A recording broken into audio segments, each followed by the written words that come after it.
और इस 3 क्वेश्चन में से मान के चलिए एक क्वेश्चन आपको एग्जाम में आ ही रहा है कंफर्म। इस 3 को आज के बाद फिर दोबारा नहीं पढ़ना पड़े, ऐसे पढ़ लो और एग्जाम में श्योर आ रहा है। चलो पहला देखते हैं। पहला में क्या कह रहा है, √5 एक अपरिमेय प्रूफ करने कह रहा है ना, तो इसके विपरीत मानना, क्योंकि अपरिमेय का कोई ये नहीं होता है। परिमेय में होता है जो p/q के रूप का हो, और परिमेय संख्या का सरलतम रूप हमेशा एक सह अभाज्य संख्या होता है। तो इसलिए पहले हम लोग इसको मान लेंगे कि ये परिमेय है, और अगर ये प्रूफ कर दे ना कि ये परिमेय नहीं है तो ऑटोमेटिक क्या हो जाएगा, जो परिमेय नहीं है वो क्या हो जाएगा, अपरिमेय हो जाएगा। तो इसको क्या मान लिए, माना √5 एक अपरिमेय संख्या है, अपरिमेय नहीं परिमेय संख्या है, परिमेय न मानना है, जो p/q के रूप का है, जहाँ q नॉट इक्वल्स टू क्या होगा 0, नीचे वाला कभी 0 नहीं हो सकता है क्योंकि 0 से कभी भी भागा अपरिभाषित होता है, तथा p, q सह अभाज्य है। सह अभाज्य मतलब जो केवल किससे कटता है, 1 से कटता है, जिसका कॉमन फैक्टर सार्व गुणनखंड क्या होता है, 1 होता है, उसको कहते हैं सह अभाज्य संख्या। तो अब देखिए आपके पास क्या है, आपके पास क्या है, गाड़ी, बंगला, टीवी, स्कूटर, √5 बराबर p/q है। तो स्क्वायरिंग ऑन बोथ साइड कर देते हैं, मतलब दोनों पक्षों के वर्ग करने पर, दोनों पक्षों का क्या कर देना है, वर्ग। दोनों पक्ष खुद से लिख दीजिएगा, हम केवल लिख रहे हैं वर्ग करने पर। तो वर्ग करेंगे तो √5 का स्क्वायर 5 होगा, अब p/q का स्क्वायर p² होगा। q² को उधर भेज देते हैं, 5 को इधर ले आते हैं क्रॉस करके। तो देखिए q² बराबर आपके पास कितना मिल गया, p² 5।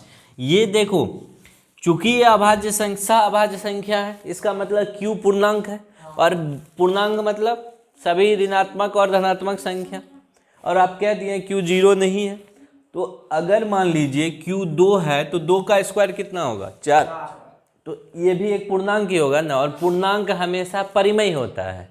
इसका मतलब हुआ सर, अगर p² को 5 से भागा दे रहे हैं तो एक पूर्णांक मिल रहा है, पूर्णांक, और किसी भी पूर्णांक को पूर्णांक से ही भाग दे करके आप क्या ले आ सकते हैं, पूर्णांक ले आ सकते हैं। इसका मतलब ये p² क्या है, पूरी डिविजिबल है किससे, कैसे समझे सर, क्योंकि एक पूर्णांक मिल रहा है, पूर्णांक जब तक पूरी नहीं करता तब तक नहीं मिलता है, ये रट लेते थे, इसको समझिए। अब अगर इसका भाग पूर्णांक दे रहा है मतलब ये एक पूर्णांक है, और ये पूरी किससे है डिविजिबल, 5 से पूरी कट रहा है।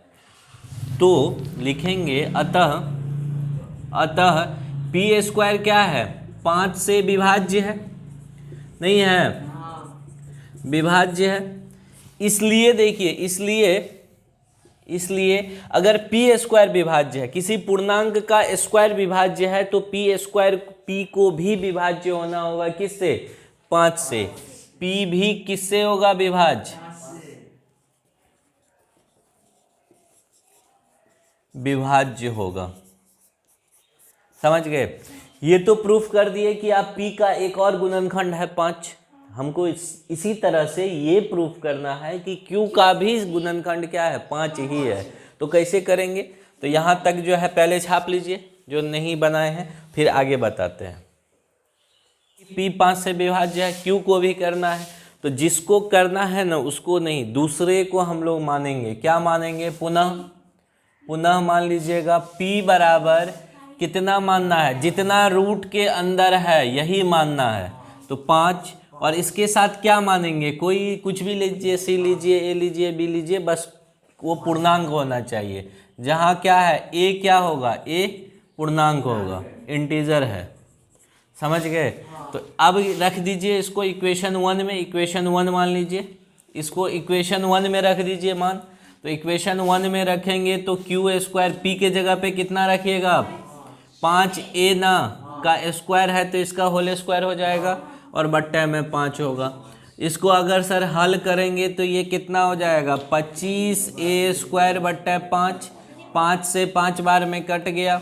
अगर यहाँ से a² बराबर लिखिएगा तो q² 5। ए तो फिर सर पूर्णांक माने हैं तो a² भी पूर्णांक होगा, और किसी पूर्णांक को 5 से भाग दे करके यदि एक पूर्णांक मिल रहा है, इसका मतलब है ये भाग पूरा पूरी लग रहा है। इसका मतलब क्या है, ये भाग पूरा पूरी लग रहा है। अतः यहाँ लिख देंगे अतः q² क्या है 5 से विभाज्य है। और बेसिक थ्योरम देखिए, इसलिए क्या है q भी 5 से विभाज्य होगा।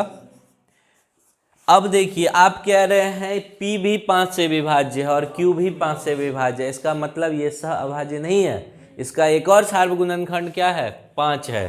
तो यहाँ लिख देंगे अतः